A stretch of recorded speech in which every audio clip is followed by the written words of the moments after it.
Hello students, आज हम start करने वाले हैं हमारा नया chapter some applications of trigonometry. ठीक है, ये चैप्टर नंबर 9 है एनसीईआरटी बुक में फॉर क्लास 10th।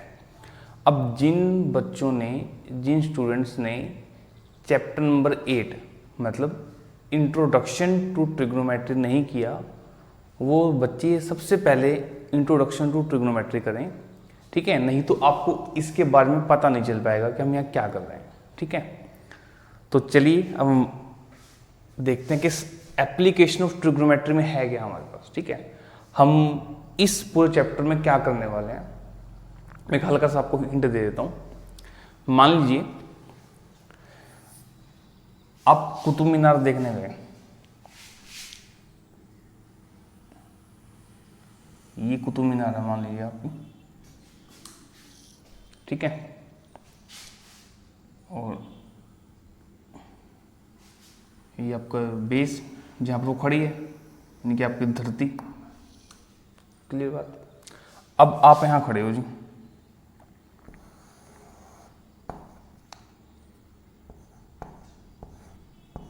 ये खड़े हो आप यहाँ पर। ठीक है, अब आप ये सोच रहे हो इसको देख के कुतुब मीनार को कि इतनी बड़ी कुतुब मीनार कितनी लंबी होगी। जब और छोटे बच्चों के दिमाग में क्वेश्चन जरूर आता है कि कितनी लंबी होगी, कि इसकी हाइट कितनी होगी। ठीक है ना, तो ट्रिग्नोमेट्री से आप क्या कर सकते हो, इस कुतुब मीनार की हाइट निकाल सकते हो। यहाँ खड़े खड़े हाइट निकाल सकते हो आप उसकी। आपको घर से कोई इंची टेप लेकर आने की जरूरत नहीं है, कोई फीता लाने की जरूरत नहीं है कि आप यहाँ से देकर ऐसे मेजर करोगे उसको ना, कुछ भी करने की जरूरत नहीं। आप यहाँ खड़े खड़े ट्रिग्नोमेट्री का यूज करके इसकी हाइट निकाल सकते हो। ठीक है बात, ये नहीं कि आप ये हाइट बता सकते हो, ये हाइट एच जो बनती है। ठीक है ना, अब एक एग्जांपल और देता हूँ आपको। मान लो ये आपके घर की छत है ये। ठीक है ना, ये छत है आपके घर की। आप यहां बैठे हो, आपको जाना है छत पर, तो आपको एक सीढ़ी लगानी पड़ेगी।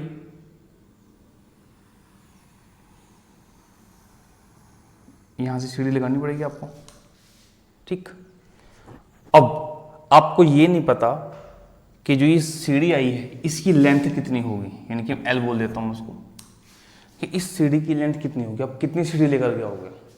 अगर आप किसी पड़ोसी के घर मांगने भी जाओगे, ठीक है ना, उसके पास मान लो सीढ़ियाँ वो किराए पर देता है।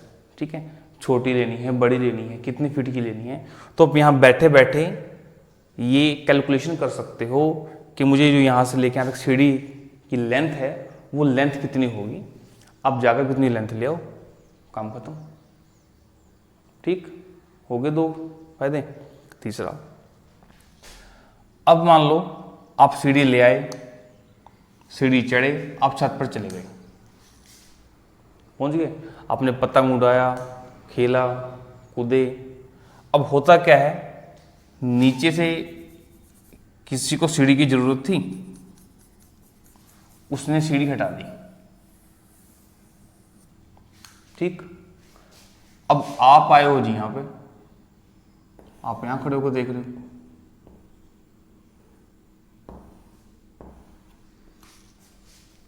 कि अभी सीढ़ी कहाँ गई, अब सीढ़ी नहीं है यहाँ पे। ठीक, अब आप भूल गए कि वो सीढ़ी की लेंथ कितनी थी, क्या था, आपको नहीं पता। ठीक, अब आप नीचे से किसी दोस्त को आवाज लगाओगे कि भाई यार यहाँ पे सीढ़ी लगा ताकि मैं नीचे आ सकूं। वो कहेगा कितनी सीढ़ी लगाऊं, कितनी लंबी लगाऊं। तो आप यहाँ छत पर बैठे बैठे कैलकुलेशन करके बता सकते हो उसको कि सीढ़ी की लेंथ इतनी कितनी होगी। भी तो इतनी लंबी सीढ़ी लेकर के आ, ठीक है, और इसको यहाँ लगा ताकि मैं यहाँ से नीचे आ सकूं। ठीक है, यानी कि अगर आप नीचे खड़े हो तो आप क्या, तो आप ये लेंथ भी निकाल सकते हो, ये हाइट बता सकते हो कितनी है। ठीक है, ऐसे ऊपर से आप ये हाइट बता सकते हो, सीढ़ी की लेंथ कितनी आएगी, ये हाइट भी बता सकते हो आप, ठीक है। तो ये सब हम काम करने वाले हैं। अब बहुत क्वेश्चंस बच्चों के दिमाग में अभी आ रहे हैं और आगे आएंगे कि हमें एप्लीकेशन, जो ट्रिग्नोमेट्री की एप्लीकेशन है, ये ट्रिग्नोमेट्री का यूज़ है, हम डेली लाइफ में कहाँ कर सकते हैं। तो बच्चों को बताऊँ, आप यहाँ कर सकते हो यूज़, आप यहाँ यूज़ कर सकते हो, लेकिन क्या होता है कि जब जैसे आप बड़े होते जाते हो ना, तो बच्चों के हर इंसान के सोचने की शक्ति बढ़ जाती है। तो फिर वो क्या करते हैं, जैसे अब यहाँ खड़े हो, अब आप अंदाज़ा लगा लो कि यार ये सीढ़ी कितनी लंबी होगी, 10 फीट, 12 फीट, 15 फीट, अंदाज़ा लगा के हम काम कर लेते हैं। इस कारण हम डेली लाइफ में ट्रिग्नोमेट्री का यूज़ नहीं कर पाते, ठीक। अब जो मैंने पहले एग्जांपल दिया कुतुब मीनार का, ठीक। अब बच्चा जब छोटा होता है उसको होता है कि यार कितनी हाइट होगी इसकी, मैं पता तो करूं। अब जब बड़े हो जाते हैं, चल हमें क्या लेना कितनी हाइट हो। यानी कि ट्रिग्नोमेट्री का यूज़ तो है, या तो हमें करना नहीं आता या हम करना नहीं चाहते, ठीक है ना। जो 10th क्लास तक जितना भी मैथमेटिक्स है, हर चैप्टर का यूज़ है, ठीक। जिसको आता है वो कर रहा है, और जिसको नहीं आता वो कहेगा जिसका क्या यूज़ है, मुझे तो कुछ फ़ायदा मिला नहीं आज तक, ठीक। तो मैं यही कहता हूँ कि या तो हमें यूज़ करना नहीं आता, अगर आता है तो हम करना नहीं चाहते, ठीक है ना, क्योंकि बिना यूज़ करे हमारा काम हो रहा है, सिंपल। अब हम ये देखते हैं कि अब हम ये हाइट, कुतुब मीनार की हाइट, ये इस सीढ़ी की लेंथ कैसे निकाल सकते हैं, ठीक है। तो अब देखिए क्या है, इस पूरे चैप्टर में सिर्फ 2 कॉन्सेप्ट हैं और चैप्टर खत्म है। मान लीजिए आप यहाँ खड़े हो, ध्यान से देखिए, आप यहाँ खड़े हो, आपको सीढ़ी की लेंथ निकालनी है, सीढ़ी की लेंथ पता करनी है कितनी होगी, ठीक है। आपने एक हल्का सा यहाँ पे ये लेंथ आपको निकालनी है, पता नहीं है, ठीक। अब मान लो ये पॉइंट आपने ए ले लिया, ये पॉइंट आपने बी मान लिया, और ये पॉइंट आपने सी मान लिया। अब एक छोटी सी बात, ये लेंथ तो आप आराम से निकाल सकते हो कि यार ये दीवार और ये मेरे बीच में लेंथ कितनी होगी, ठीक है। मान लो ये लेंथ हो गया बस ए, स्मॉल ए, ठीक है ना। ये भी सभी को पता होता है कि हमारी जो छत है उसकी हाइट कितनी है, ये भी सभी को पता होता है, ठीक है। अब बच्चों दिमाग में क्वेश्चन क्या रहा है, या कुछ बच्चे अभी इसका आंसर निकाल चुके हैं मेरे बताने से पहले। अब बच्चों को दिख रहा है कि सर ये तो राइट एंगल ट्रायंगल बन गई ABC, हमें ए पता है, हाइट यानी कि बेस पता है, परपेंडिकुलर पता है, हम तो हाइपोटेन्यूज निकाल लेंगे। बिल्कुल सही, निकाल लो, वो निकल भी जाएगा। अब दूसरा तरीका भी तो है इसका, वो तो बिल्कुल सही है, गलत नहीं कर रहे आप। अब ट्रिग्नोमेट्री का यूज क्या है कि अगर आपको ये एंगल पता चल जाए, मान लो ये एंगल ले लो मैं थीटा, एंगल पता चल गया थीटा, आपको क्या निकालना है, हाइपोटेन्यूज। अब आप ये देखो, आपको बेस भी पता है और परपेंडिकुलर भी पता है, तो आप क्या लगा सकते हो, आप इसमें लगा सकते हो कि साइन थीटा लगा सकते हो। देखो ध्यान से, साइन थीटा क्या होता है, परपेंडिकुलर अपॉन हाइपोटेन्यूज। परपेंडिकुलर कितना हमारे पास, ये स्मॉल h हाइट, ये मान लो मुझे L, तो L यहां से क्या आ जाएगा, h अपॉन साइन थीटा।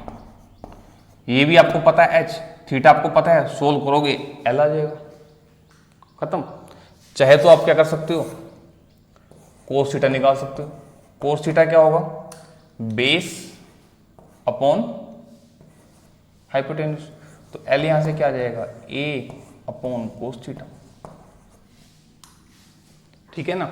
अब ये इसका मतलब ये हुआ कि जरूरी नहीं कि हमें दोनों चीजें पता होनी जरूरी है। ध्यान से देखना, अगर हमें सिर्फ हाइट पता होती तब भी हम ये लेंथ निकाल सकते थे, अगर हमें सिर्फ बेस पता होता कि डिस्टेंस कितना है ए और बी के बीच में, तब भी हम L निकाल सकते थे, ठीक है ना। यानी कि दोनों का पता होना जरूरी नहीं है, ठीक। अब एक चीज और देख नोट करें आप, मान लो आपको सिर्फ ये पता है, बेस पता है और एंगल पता है, तो आप क्या निकाल लोगे, L निकाल लोगे। अब L आपने निकाल लिया, ए आपको पता है तो आप एच भी निकाल सकते हो, ठीक है ना। ये ट्रिग्नोमेट्री का यूज कर रहे हैं हम, मैं बार बार इस बात पर जोर दे रहा हूं कि ट्रिग्नोमेट्री का यूज, क्लियर हुई बात। अब जब आप नीचे खड़े हो और ये एंगल मेजर कर रहे हो तो इस एंगल का नाम होता है, उस एंगल को क्या बोलते हैं हम, angle of elevation, angle of elevation. यानी कि जब आप नीचे से ऊपर की तरफ देख रहे हो तो उस एंगल को हम क्या बोलेंगे, एंगल ऑफ एलिवेशन। ये बच्चे नोट कर लें, ठीक है। जब आप नीचे से ऊपर की तरफ देख रहे हो तो उस एंगल को हम क्या बोलेंगे, एंगल ऑफ एलिवेशन। ये बात क्लियर हुई आपको, ठीक। अब मान लो अगर आप ऊपर हो, यहां पर ध्यान से देखना, आप यहां खड़े हो,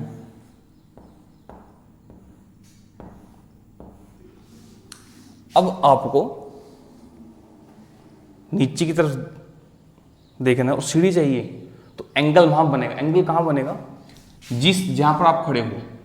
देखो ये खड़े ना आप, ये ध्यान से देखना, इसको बढ़ा रहा हूं थोड़ा सा, ये चीज बढ़ा दी। अब आप यहां से ऐसे झुक कर देख लो इस तरह से, ठीक है, ऐसे छत पे बैठ के देखते हैं ऐसे, इस तरह से। तो ये जो आपका एंगल बनेगा, ये एंगल बनेगा, इसको मैं क्या दे दूँ, उसको नाम देता हूँ, मतलब मैं ये फाई बोल दूँ, फाई। इस एंगल को क्या बोलते हैं भाई,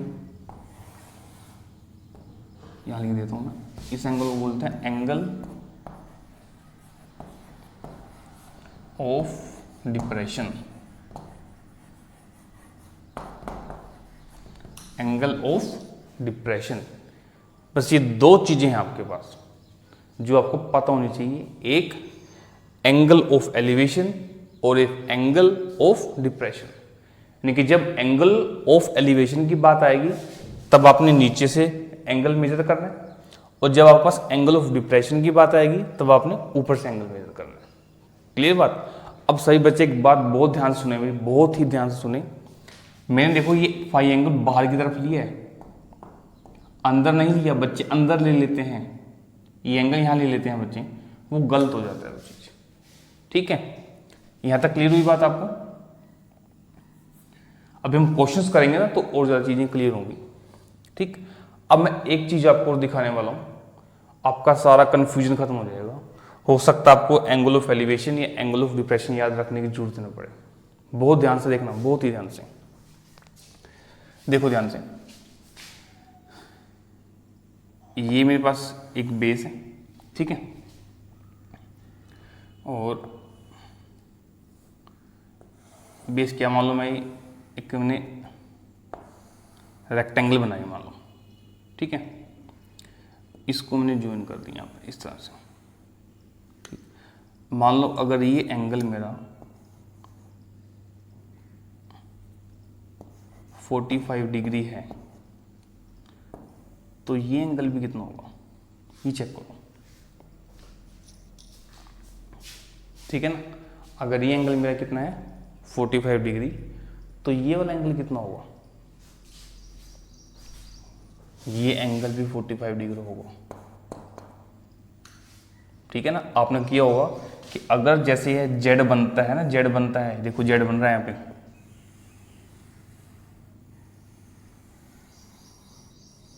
जेड बन रहा है, तो दोनों एंगल क्या होते हैं, ये दोनों एंगल इक्वल होते हैं, ठीक है। यहां भी चेक कर लो, जेड बन रहा है, देखो ये देखो ध्यान से, तो ये और एंगल दोनों क्या होंगे, इक्वल होंगे। इसका मतलब मैं बोल सकता हूं कि थीटा इज इक्वल टू 5 होगा, ठीक है ना। बात बहुत आराम से करा रहा हूं मैं, क्योंकि बस चैप्टर में रही है, जो मुझे बताना वो खत्म हो चुका है। इसके बाद मैं सिर्फ क्वेश्चन पे चलूंगा, ठीक। इसका मतलब आपको कुछ भी याद रखने की जरूरत नहीं है इस चैप्टर में, सिर्फ एक चीज याद रखनी है, क्या कि एंगल कितना दिया हुआ है, ठीक। और दूसरी मुझे निकालना क्या है, जैसे मुझे लेंथ निकालनी है, तो आप ये देखो कि ये हाइपोटेन्यूस है। अब हाइपोटेन्यूस आप कहाँ का ले सकते हो, ठीक है ना, ये साइन थीटा निकालते हुए ले सकते हो, कोस थीटा निकालते हुए ले सकते हो, ठीक है ना। और आपको गिवन क्या है, मान लो आपको हाइट नहीं दी गई, हाइट आपको दी ही नहीं गई, आपको ये डिस्टेंस पता है बेस का, तो आप ये देखो कि बेस और हाइपोटेन्यूस इसके बीच में रिलेशन क्या बनता है, बेस अपॉन हाइपोटेन्यूस क्या होता है, कि हाइपोटेन्यूस अपॉन बेस क्या होता है, बस खत्म, और कुछ भी नहीं सोचना, ठीक है। तो हमने क्या किया यहाँ पर, एक तो हमें पता होना चाहिए कि एंगल ऑफ एलिवेशन के बारे में, और दूसरा हमें पता होना चाहिए एंगल ऑफ डिप्रेशन के बारे में, ठीक है जी। इससे हम क्या कर सकते हैं, एप्लीकेशन का यूज क्या करेंगे, हम हाइट निकाल सकते हैं, वर्टिकल हाइट निकाल सकते हैं, हम ये डिस्टेंस निकाल सकते हैं किसी पॉइंट से किसी दूसरे पॉइंट तक का, ठीक है। और हमें इस तरह से इंक्लिनेशन पर जो लेंथ है ये भी निकाल सकते हैं, ठीक है। और इसका एक और बताऊं क्या होगा यूज, मान लो जैसे अब आप यहाँ छत पर खड़े हो, आप यहाँ छत पर खड़े हो ऐसे, ठीक, ये आपका फ्रेंड खड़ा है यहाँ पर, ये पतंग उड़ा रहा है कहीं यहाँ पर, ये पतंग उड़ा रहा है यहाँ पर, ठीक। आप यहाँ खड़े खड़े, यहाँ पर खड़े खड़े बता सकते हो कि ये डोर है ना, उसकी डोर है ये कितनी लंबाई है, लेंथ कितनी है इसकी डोर की, ये भी आप बता सकते हो। हम कहते हैं अरे पतंग कितनी ऊपर उड़ रहा है यार, कितनी ऊपर उड़ रहा है पतंग, तो आप यहाँ खड़े खड़े बता सकते हो कि कितनी लंबी है, कितने मीटर है, कितने इंच में है, कितने फीट है, ठीक है ना। वो यूनिट आपकी मर्जी कैसे भी निकाल सकते हो, क्लियर, ठीक है। तो ये सब था हमारे पास यहाँ पर इंट्रोडक्शन एप्लीकेशन ऑफ ट्रिग्नोमेट्री के बारे में, ठीक है। अब हम इसके देखते हैं कुछ questions, but before that pause the video and note it down.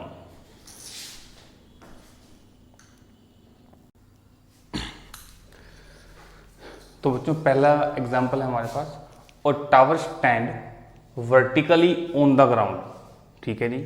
ये लो ये टावर बना दिया हमने, ये टावर खड़ा है हमारे पास, ठीक है, ग्राउंड पर। आगे from a point on the ground which is 15 metre away from the foot of tower, ये टावर है, ये टावर का फीट है, ठीक है, टावर के पैर हैं जी।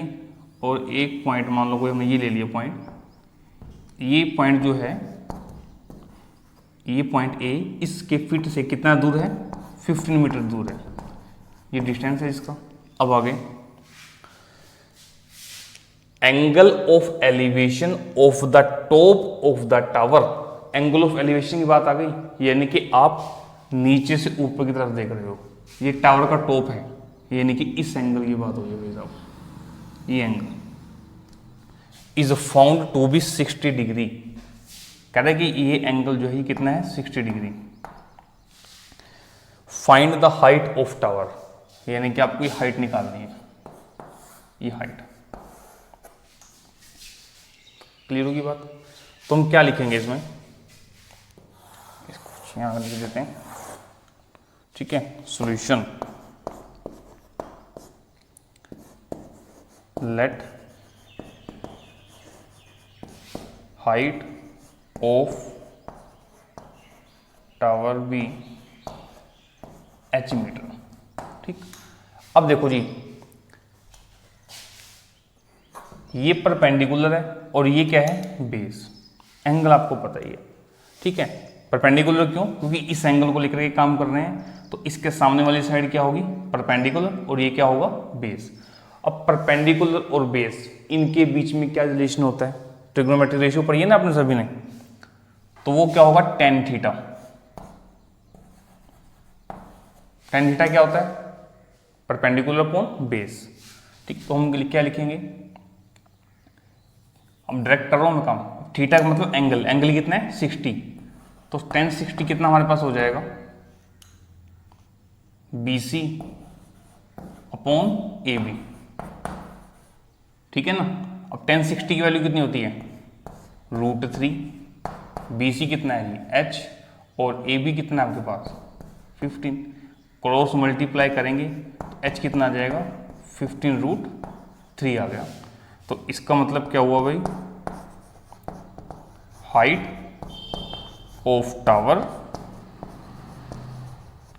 Is 15√3 metre. ये क्वेश्चन था आपका, ठीक है ना। इस तरह से आपको चेक करना है कि आपको एंगल ऑफ एलिवेशन दिया गया है कि एंगल ऑफ डिप्रेशन, वो आपको हर क्वेश्चन में बताया होगा। और मैंने आपको ये कन्फ्यूजन भी दूर कर दिया कि जो डिप्रेशन, एंगल ऑफ डिप्रेशन हो ये एंगल ऑफ एलिवेशन हो, दोनों सेम रहेंगे, यानी कि आप इस एंगल को लेकर ही काम करोगे हर बार। 99% क्वेश्चन में आप इस एंगल को लेकर ही काम करोगे, ठीक है ना। एक आध क्वेश्चन हमारे पास कुछ अलग आ सकता है, उसे हम देख लेंगे जब आएगा, ठीक है। तो ये था आपके पास एग्जाम्पल 1। अब हम कुछ और क्वेश्चन करते हैं। Before that pause the video and note it down.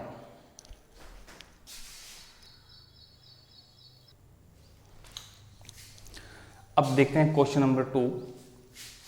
N observer 1.5 metre tall is 28.5 metre away from a chimney. देखिए मान लो एक चिमनी है हमारे पास, ये चिमनी है कोई, ठीक है, और एक ऑब्जर्वर है जो कुछ यहां खड़ा है।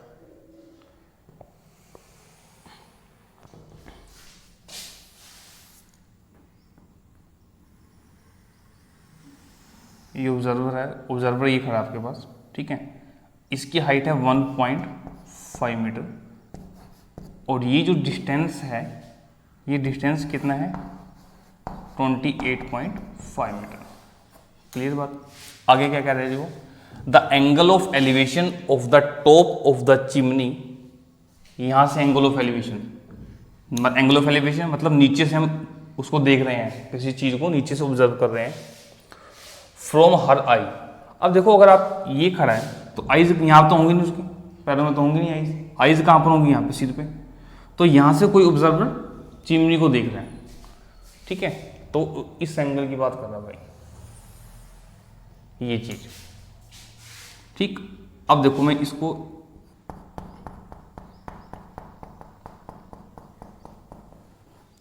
इस एंगल की बात हो रही है कि एंगल कितना है 45 डिग्री। ध्यान से देखना। अब कुछ बच्चों के दिमाग में क्वेश्चन है कि सर आपने यहां से क्यों नहीं लिया। उसने कहा कि ऑब्जर्वर ऐसे खड़ा है और वो ऐसे ऊपर की तरफ देख रहा है चिमनी को, तो एंगल तो आपका यहां से बनेगा ना, इस तरह से ऊपर की तरफ दिख रहा है। अब देखो ये एंगल बन रहा है और ये बेस यहाँ से ये चीज़, तो ये जो आपके पास पूरा रहेगा ये आपके पास एंगल रहेगा, ये चीज़, ठीक है ना। अब अगर आप क्या बताएं जी, हाइट बताएं, चिमनी की हाइट कितनी होगी। तो हम क्या कर लेते हैं, इसको पॉइंट मान लेते हैं। ये सी हो गया, ये डी हो गया और ये ई पॉइंट हो गया, ठीक। अब देखो जरा, अगर ए ई आपके पास 1.5 है, इससे हमने ई सी को ए बी के पैरेलल ड्रॉ किया है, तो बी सी की लेंथ भी कितनी होगी भाई, 1.5 होगी। यहाँ तक क्लियर बात, ठीक है। हम क्या करते हैं, हम डी सी को मान लेते हैं एच। कितना मान लेते हैं जी, एच मान लेते हैं डी सी को। क्लियर बात।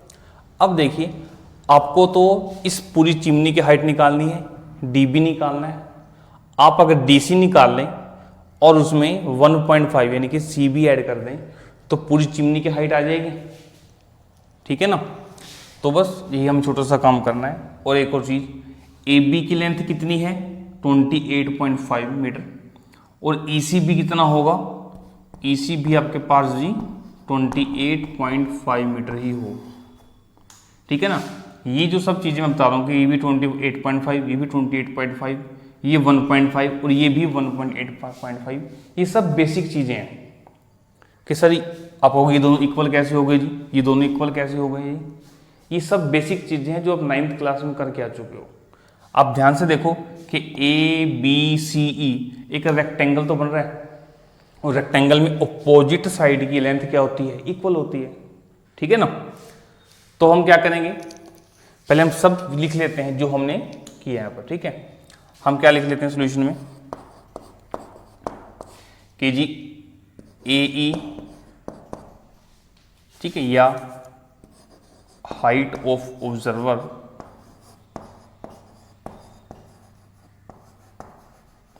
यानी कि ए ई कितनी है जी 1.5 मीटर। ठीक है, मेन तो ये चीज थी। और हमें एक लेट करना है कि लेट DC कितना है हमारे पास h, DC कितना आ गया h आ गया, h मीटर। ठीक, और क्या है AB हमारे पास कितना है यहाँ पर, AB हमारे पास 28.5 मीटर। और EC कितना है हमारे पास, ये भी 28.5 मीटर हो जाएगा।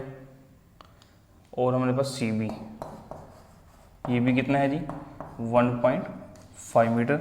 और एंगल ऑफ एलिवेशन वो कितना है जी 45 डिग्री। ठीक, यहाँ मैं इसको सोल्व कर देता हूँ। अब ध्यान से देखें, हम ट्रायंगल कौन सी लो आप ECD, इस ट्रायंगल को कंसीडर करना, तो मैं लिख देता हूं इन ट्रायंगल DCE। ये आपने जरूर बताना है कि आप कौन से ट्रायंगल ले रहे हो। और दूसरी बात है ट्रायंगल कौन सी है, राइट एंगल ट्रायंगल, तो आप ये चीज जरूर लिखें in right angle triangle DCE। ठीक है ना, कि जब आप एग्जाम में ये लिख कर आ रहे हो तो कॉपी चेक करने वाले पर एक बहुत अच्छा इंप्रेशन जाता है कि बच्चे को पता है कि राइट एंगल ट्रायंगल और ये चीज बनाओ कि एंगल 90 डिग्री है। ठीक है ना, लो जी। अब देखिए हमें बेस पता है और हमें ये DC परपेंडिकुलर निकालना है। अब बेस और परपेंडिकुलर क्या चीज आ गई फिर से, tan थीटा। थीटा कितना है 45 डिग्री, तो यहां से आप tan 45 कितना ले लोगे DC अपॉन EC। tan 45 कितना होता है 1, DC कितना माना h, और EC कितना है 28.5, तो h आपके पास कितना आ गया 28.5 मीटर हाइट आ गई। आपको क्या निकालना है DB। अब DB को आप क्या ले सकते हो कि जी DC प्लस CB। DC कितना है ये h है यानी कि 28.5, CB कितना है 1.5, ये टोटल कितना आ गया 30 मीटर। तो इस पूरी चिमनी की DB जो चिमनी है इसकी हाइट कितनी होगी 30 मीटर। ठीक है, अब हम कुछ क्वेश्चन देखेंगे एंगल ऑफ डिप्रेशन का। ठीक है ना, अभी तो हमने 2 क्वेश्चन किए एंगल ऑफ एलिवेशन के, अब हम देखेंगे एंगल ऑफ डिप्रेशन से हम क्वेश्चन कैसे सोल्व करेंगे। ठीक है, but before that pause the video and note it down.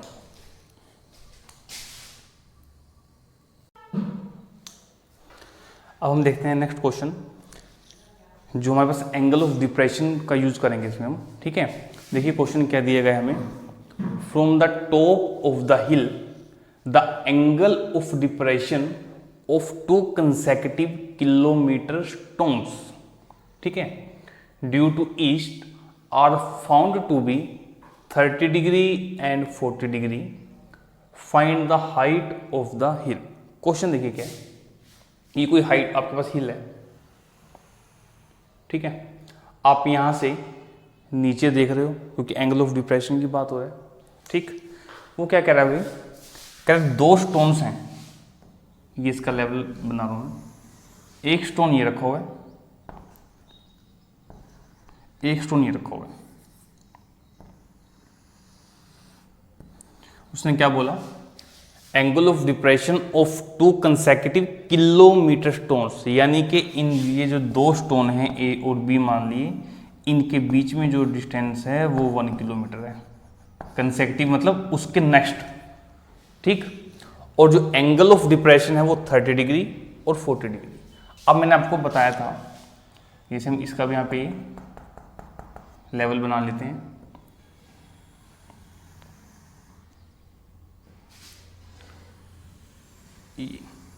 अब हमें बात करनी है एंगल ऑफ डिप्रेशन की। अब एक एंगल तो आपके पास ये बनेगा एंगल ऑफ डिप्रेशन, और दूसरा एंगल ये बनेगा। क्लियर हुई बात। ठीक, अब देखिए बहुत सिंपल सी चीज़ है, बहुत ही बेसिक चीज़ है। मान लीजिए आप यहाँ खड़े हो भी और आप इस बिल्डिंग को देख रहे हो। ठीक, जैसे जैसे आप नज़दीक जाओगे, जैसे जैसे आप बिल्डिंग की तरफ जा रहे हो, आपकी गर्दन ऐसे सीधी होती चली जाएगी, यानी कि एंगल बढ़ता चला जाएगा। ठीक है ना। इसका मतलब जब एंगल ऑफ डिप्रेशन की बात आएगी तो जो पॉइंट इस बिल्डिंग से दूर होगा उसका एंगल कम होगा, और जो पॉइंट बिल्डिंग के पास होगा उसका एंगल क्या होगा, ज़्यादा होगा। ठीक है। तो इसका अब हमें दो एंगल दिए गए हैं, एक 30 और एक 45। तो ये दूर है, यानी कि ये, तो ये एंगल कितना रहेगा आपके पास, 30 डिग्री। ये पास है, ये एंगल कितना रहेगा, 45 डिग्री। इससे नाम दे देते हैं। ठीक। अब अगर ये एंगल 30 डिग्री है तो कोई जेड बन रहा है, तो ये एंगल भी कितना होगा जी, 30 डिग्री। ये 45 है तो फिर से जेड बन रहा है, इसे क्या बोलेंगे, 45 डिग्री। ठीक है। हमें बताना है कि इस हिल की हाइट कितनी होगी, यानी कि हमें बताना है कि डीसी कितना होगा ना, डीसी। इसे मान लेते हैं हम एच, और एक हमें बीसी भी नहीं पता, बीसी को भी मान लेते हैं हम कि ये एक्स है। यहाँ तक क्लियर होगी बात जी। ठीक। अब हमारे पास यहाँ दो राइट एंगल ट्रायंगल बन रही हैं, एक तो बन रही है डी सी बी और एक डी सी ए। हमें इन दोनों को यूज करना है। ठीक। अब दोनों को यूज तो करना है, अब पहले किसका करना है ये बहुत इंपॉर्टेंट है। ठीक है। तो पहले हम यूज करेंगे डी सी बी का।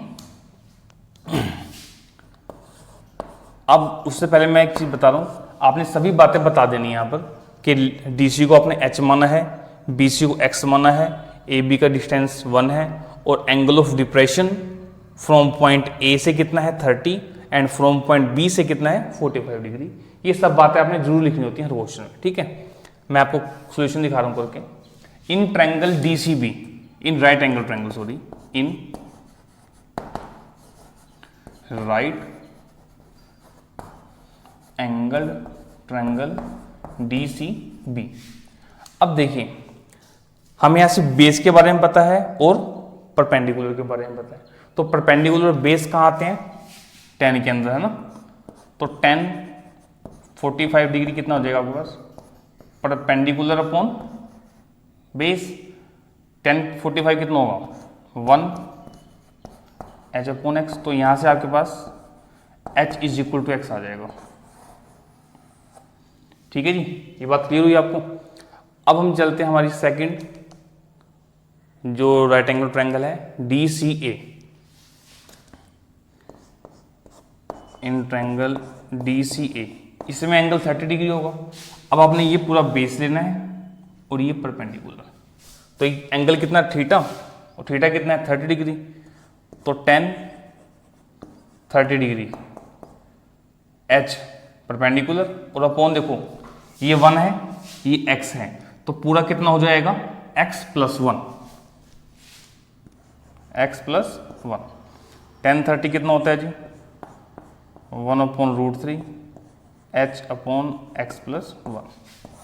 क्रॉस मल्टीप्लाई करेंगे तो x plus 1 is equal to h into √3। हमें क्या निकालना है, हमें निकालना है h। अब x की वैल्यू क्या पुट कर देंगे, यहाँ से ऊपर निकाली h, तो ये h plus 1 is equal to h times of √3। अब h वाले एक साइड इकट्ठा कर लेते हैं, तो 1 is equal to h √3 minus h, तो h कॉमन निकाल कर √3 माइनस 1, तो h आपके पास कितना आ जाएगा 1 अपॉन √3 माइनस 1। अब चाहो तो आप इसको यहाँ पर सोल्व कर सकते हो, मैं यहाँ सोल्व कर देता हूँ। जैसे 1 अपॉन √3 माइनस 1 है ना, इसको रैशनलाइज कर देते हैं। सॉरी, ये रूट के ऊपर ऐसे ऐसे ऊपर क्या बनेगा आपके पास √3 प्लस 1, नीचे ए स्क्वायर माइनस बी स्क्वायर, तो ये √3 प्लस 1 अपॉन 2। बस इसको मान लो आप, ये आपके पास हाइट आ जाएगी। ठीक है ना। तो हाइट कितनी आ गई, √3 प्लस 1 अपॉन डिवाइड बाई 2। ठीक है। तो इस तरह से बच्चों हम क्वेश्चन करते हैं एंगल ऑफ एलिवेशन के, ये एंगल ऑफ डिप्रेशन के। ठीक है। तो ये था हमारा chapter some application of trigonometry. इसमें सिर्फ एक ही एक्सरसाइज है और इस तरह के ही सभी क्वेश्चन आपको मिलेंगे। लेवल क्वेश्चन का बढ़ सकता है, ठीक है ना। हर क्वेश्चन में आपको या तो हाइट निकालनी होगी, अभी तक हमने सिर्फ हाइट ही निकाली है, हो सकता है बेस भी निकालना पड़े, जैसे हमने बेस भी निकाल लिया, यानी कि हम बी और सी के बीच का डिस्टेंस भी बता सकते हैं यहाँ पर ना, क्योंकि एच और एक्स दोनों इक्वल आए हैं ना, तो सेम चीज रह जाएगी। ऐसे आप ए डी भी बता सकते हो और बी डी भी बता सकते हो, ठीक है। तो इसके बाद हम करेंगे हमारी जो एक्सरसाइज है उसके पूरे सोल्यूशन करेंगे, ठीक है। Before that pause the video and note it down.